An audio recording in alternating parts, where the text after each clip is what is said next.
Bismillahirrahmanirrahim. This is Kashif, graduated from LSE and completed my articles from KPMG, Tasir Hadi and Company Chartered Accountant in the field of audit and consultancy. I have more than 5 years of experience as a consultant and instructor of ERP. So students हम अपना orientation का session start करते हैं। Market में ERP के लिए बहुत सारे सॉफ्टवेयर यूज़ हो रहे हैं, जैसे क्विक बुक, पीस, टैली, मायोब। जैसे जैसे टेक्नोलॉजी एडवांस हो रही है तो कंपनीज जो कि स्मॉल हैं, मीडियम स्केल पे हैं, उनकी प्रेफरेंस अब ज़्यादातर एसएपी है, एसएपी बिजनेस वन। अब एसएपी में दो तीन तरह के जो सब कैटेगराइज हैं। एसएपी बी1 है, एसएपी ईसीसी है, एसएपी ए1 मॉड्यूल है, एसएपी हाना है। तो जो S A P A1 module है वो लार्ज और मल्टीनेशनल ग्रुप में यूज़ होता है। लार्ज ऑर्गेनाइजेशन उनको यूज़ करती हैं। प्रोफेशनल्स नाउ कि अगर हम किसी डिपार्टमेंटल और उसकी सब डिवीज़न के लिहाज से बात करते हैं तो उनको उसकी हायरार्किकल प्रोसेस का पता है। तो इस वजह से उसका यूज़र इंटरफेस बहुत फ्रेंडली है। अपने स्टेप बाय स्टेप हर तरह की एक्टिविटी को उसमें परफॉर्म करना है। अच्छा, सैप बी1 हम क्यों सीख रहे हैं, इसमें रीज़न क्या है? और सैप बी1 सीख कर जो सा है वो मुझे क्या बेनिफिट मिल सकता है कि अगर मैं आर्टिकल्स कर रहा हूँ या अभी मैं स्टिल जॉब फाइंड कर रहा हूँ। देखिए, मार्केट जो सा है वो डिमांड और सप्लाई पर है। इसमें जो हमारे एंटरप्रेन्योर्स हैं या जो हमारी इंडस्ट्रीज़ है वो उन कैंडिडेट्स को ज़्यादा प्रेफर करते हैं जिनमें टेक्निकल स्किल्स होती हैं। अब अगर एक जॉब मार्केट में वेकेंट है और उसके लिए 100 कैंडिडेट्स इंटरव्यू के लिए जाते हैं तो उनमें वो 100 के 100 सेलेक्ट नहीं हो जाएंगे। वो डेफिनेटली उसमें से किसी एक को प्रेफर करेंगे जिसमें स्पेशल एबिलिटीज़ और जो स्पेशल स्किल्स जिसमें हों। अब देखें, मार्केट में सैप बी1 की प्रेफरेंस ज़्यादा हो रही है। रीज़न इसके हर इंडस्ट्री कौन सा है वो अब अपने एसएपी की तरफ जा रही है और रैकल से ज़्यादा प्रेफरेंस अब सैप को है। और जो सैप है वो लोकली और ग्लोबली जो सा है वो हमारी इंडस्ट्रीज में यूज़ हो रहा है। अब देखिए, अगर एक बंदा जो भी सीए उसने स्टार्ट किया है या कोई ऐसा बंदा जो भी इंडस्ट्री में जॉब कर रहा है तो वो सैप क्यों सीखे, उसको क्या बेनिफिट हो सकता है? अगर मैं कंपनी पे बात करूँ तो हम बहुत सारी अपनी जो रिपोर्ट्स हैं वो उसको कस्टमाइज़ कर सकते हैं। मैनेजमेंट की रिक्वायरमेंट को हम मीट कर सकते हैं। जिस तरह की उनकी डिमांड है हम उस तरह की रिपोर्ट जनरेट कर सकते हैं। फिर सबसे बड़ा इसमें प्लस पॉइंट ये है कि जो इसके डिपार्टमेंट हैं वो आपस में इंटरलिंक है। मेरा इन्वेंट्री मेरा सेल का मॉड्यूल से लिंक है, मेरा इन्वेंट्री मेरा प्रोक्योरमेंट के मॉड्यूल से लिंक है, मेरे रिसीवेबल्स, मेरे पेबल्स, मेरे फाइनेंशियल मॉड्यूल से लिंक है। मींस के आपका हर डिपार्टमेंट इंटरलिंक है। लेकिन जो दूसरे सॉफ्टवेयर हैं लाइक क्विक बुक है, पीच है, वो इंटरलिंक नहीं है। में हम कस्टमाइज रिपोर्ट जनरेटिंग कर सकते हैं due to departmental integration, departmental mounting या डिपार्टमेंटल ब्रिज की वजह से। उसमें रीज़न इसके अगर वहाँ पे हमने, अगर मैं इन्वेंट्री की बात करता हूँ तो इन्वेंट्री और सेल्स के हवाले से मुझे ये मैं नहीं जनरेट कर सकता कि इस टाइम मेरा इन्वेंट्री का स्टॉक जो सा है वो कितना कंज्यूम हुआ है विद रिस्पेक्ट टू मेरी सेल। लेकिन सैप बी1 में ये ख़ासियत है कि सब सारे ही डिपार्टमेंट आपस में इंटरलिंक है। आप इंटर डिपार्टमेंटल बेस पे आप रिपोर्ट्स जनरेट कर सकते हैं। अच्छा, सैप बी1 बेसिकली है क्या? अब सबसे पहले तो सैप बी1 को बताएंगे कि ये तो हमने डिस्कस कर लिया कि अगर मैं एस ए पी की मैं ट्रेनिंग ले लेता हूँ तो डेफिनेटली मुझे मार्केट में प्रेफरेंस दी जाएगी क्योंकि मेरे में टेक्निकल स्किल्स हैं। मैं उन बच्चों से बेहतर हूँ जिन्हें टेक्निकल नॉलेज या ईआरपी की अंडरस्टैंडिंग नहीं है with respect to that software which are now globally used in the industry. So अच्छा, सैप इवन जो सा है वो स्मॉल और मीडियम ऑर्गेनाइजेशन के लिए यूज़ होता है। वो उन इंडस्ट्रीज में यूज़ हो रहा है जिनमें एम्प्लॉयज़ 100 to 150 प्लस हैं। दूसरे नंबर पे इसका जो इंटरफेस है वो बहुत यूज़र फ्रेंडली है। फिर सबसे बड़ी बात यह है कि आप इस पर रियल टाइम अपनी इंफॉर्मेशन को एक्सेस कर सकते हैं। फिर इसमें 14 प्लस मॉड्यूल्स हैं जो हर तरह की बिजनेस फंक्शंस और उससे रिलेटेड एक्टिविटीज़ को डील करते हैं और उसमें डिवाइडेड हैं। ये सैप इंस्टॉल करने के बाद लॉगिन जब हम करते हैं तो इस तरह का एक इंटरफेस आपके डिस्प्ले पे आपको नज़र आएगा। लेफ़्ट साइड पे आप देख रहे हैं, यहाँ पे आपको कंपनी का नाम मिलेगा और ये है सैप के मॉड्यूल्स जो कि 14 प्लस मॉड्यूल हैं। हर मॉड्यूल का फंक्शन डिफरेंट है। फाइनेंशियल मॉड्यूल सेपरेट है, sales opportunity, sales receivables, procurement, business parts, हमारे वेंडर्स कस्टमर, टोटली सेपरेट है। इसमें सैप बी वन की फंक्शनैलिटीज़ क्या हैं? सैप बी वन का अगर मैं देखूं कि उसकी वर्किंग है क्या, देखें ये है cross functionalities. Cross functionalities means at a time जो सा है वो आप अगर मैं एक डिपार्टमेंट की बात करता हूँ फाइनेंशियल की, तो फाइनेंशियल में क्या है जी कि रिसीट्स, पेमेंट्स, लोन, फाइनेंसिंग, आप ये भी देख सकते हैं। अगर उसके बाद अगर रियल टाइम बेस पे आपने अपनी इन्वेंटरी के मॉड्यूल को एक्सेस करना है, आप वो भी कर सकते हैं। आपने प्रोक्योरमेंट के मॉड्यूल को एक्सेस करना है, आप वो भी कर सकते हैं।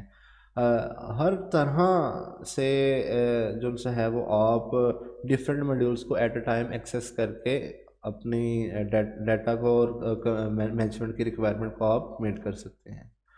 टाइम मैनेजमेंट इसमें बहुत बड़ा फैक्टर है कि इसमें कोई भी आपने रिपोर्ट जनरेट करनी है वो रियल टाइम बेस पे with in minimum time of spam में जनरेट हो जाती है।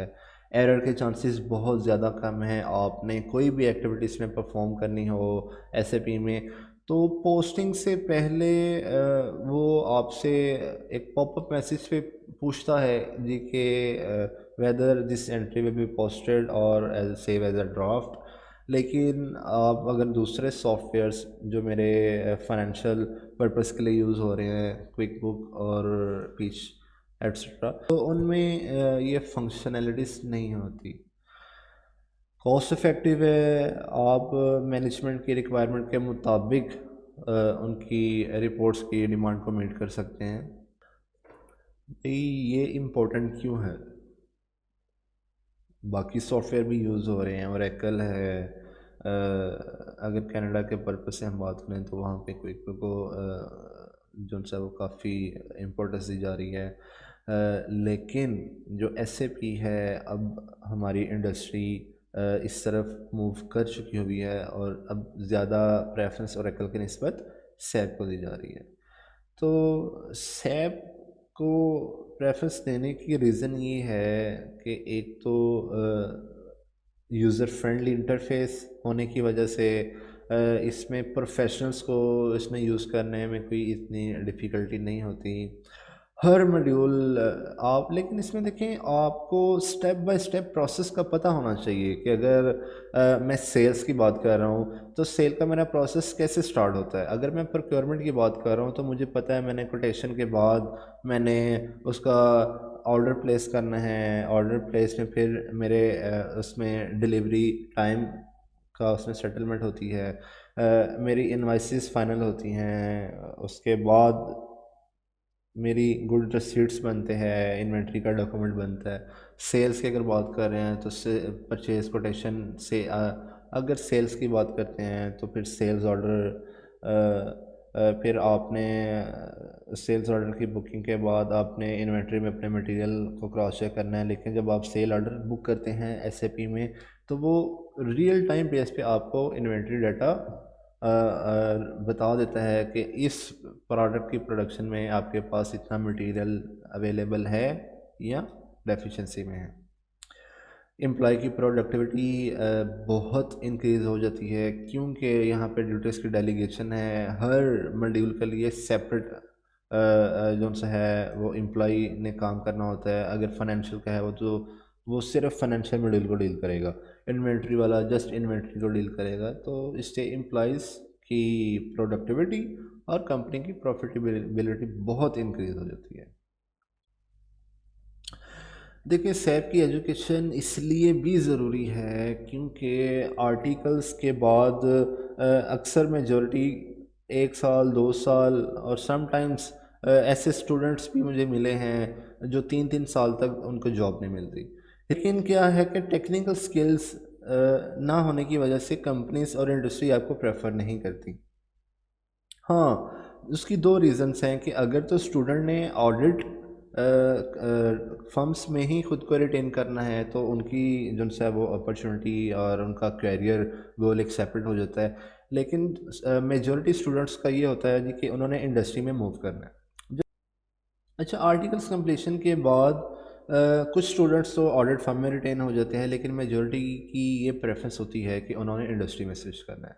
देखिए, जब आप इंडस्ट्री में स्विच करते हैं तो इंडस्ट्री की रिक्वायरमेंट जो उनसे है वो डिफरेंट है। उनको टेक्निकल स्किल का बंदा चाहिए, उनको वो बंदा चाहिए जिसके ऊपर उसको फर्दर इन्वेस्टमेंट ना करनी पड़े। एक ऐसा कैंडिडेट है जिसको सैप आता है यूज़ करना, और एक ऐसा कैंडिडेट जिसको सैप का ना हो नहीं है कि सैप को कैसे यूज़ किया जाता है और उसकी उसमें प्रोफिशेंसी नहीं है। तो डेफिनेटली अगर मैं अपने एंड पे बात करूँ तो मैं भी उस बंदे को प्रेफर करूँगा जिसको सैप आता है, ताकि मैं फर्दर उसके ऊपर इन्वेस्टमेंट ना करूँ और मैं अपना आउटपुट जनरेट कर सकूँ। तो इसके लिए स्टूडेंट्स बिल्कुल सैप की एजुकेशन बहुत ज़रूरी है और इसका आपको बहुत बड़ा एज है, फाइनेंशियली भी और आपके कैरियर पे भी।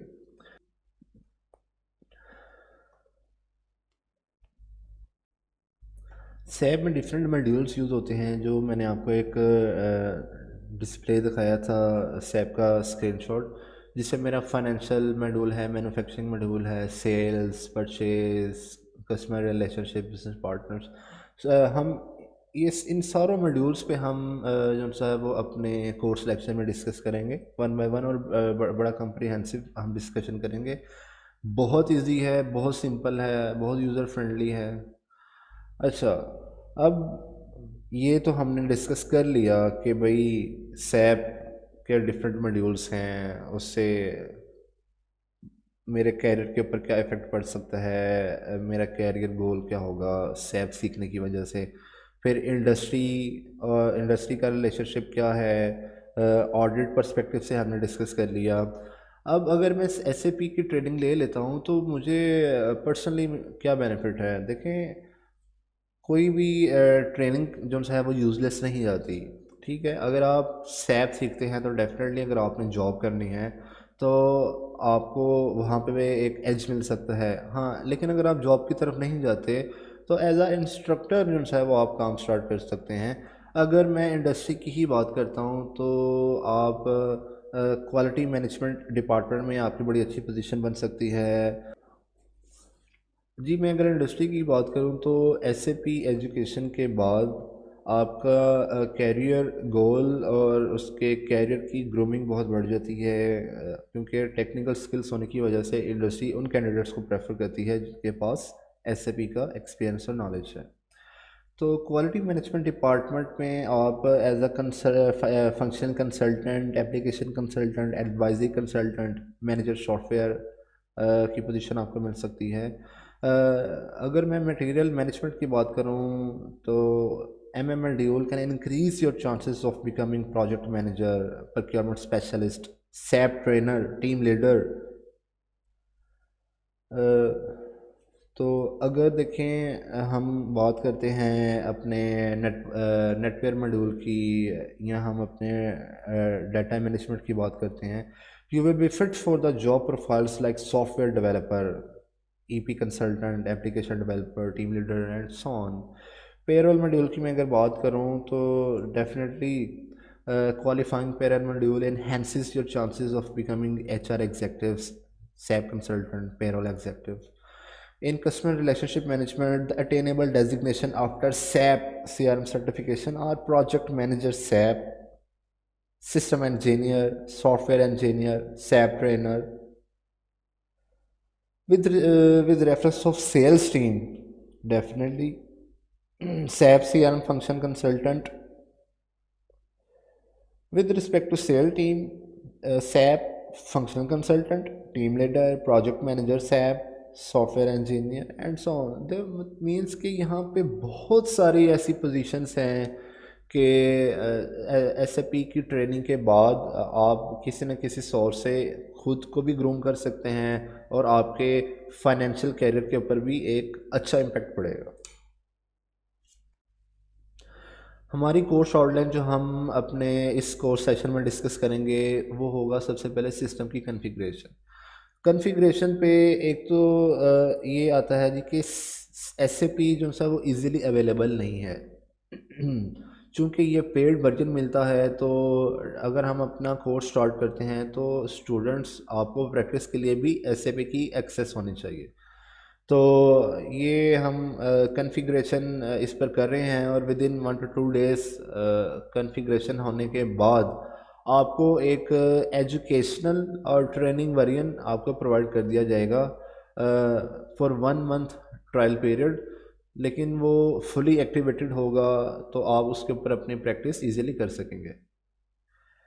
फाइनेंशियल अकाउंटिंग, इसमें हम अपने बिज़नेस के कैश फ्लो से रिलेटेड हर तरह की एक्टिविटी पे बड़ा डिटेल से डिस्कस करेंगे। बिज़नेस पार्टनर्स, मेरे कस्टमर्स, सप्लायर्स, मैंने अपने कस्टमर कैसे ओपन करने हैं, मैंने रिसीवेबल्स अपने कैसे देखने हैं, उनकी एजिंग एनालिसिस क्या है। फिर अगर कोई मेरा कस्टमर ऐसा है जो मैंने राइट ऑफ करना है तो उसका क्या प्रोसेस है। मेरे सप्लायर्स, मैंने नए सप्लायर्स कैसे ओपन करने हैं, उनकी पेमेंट प्लान कैसे करनी है, उसकी एजिंग एनालिसिस कैसे होगी। प्रोक्योरमेंट के मॉड्यूल में मैंने प्रोक्योरमेंट प्रोसेस कंप्लीट देखना है। इन्वेंट्री कंट्रोल में मैंने ओवरऑल अपनी इन्वेंट्री का मॉड्यूल डिस्कस करना है, कितनी इन्वेंट्री अवेलेबल है, वेयर हाउस को मैंने कैसे मैनेज करना है।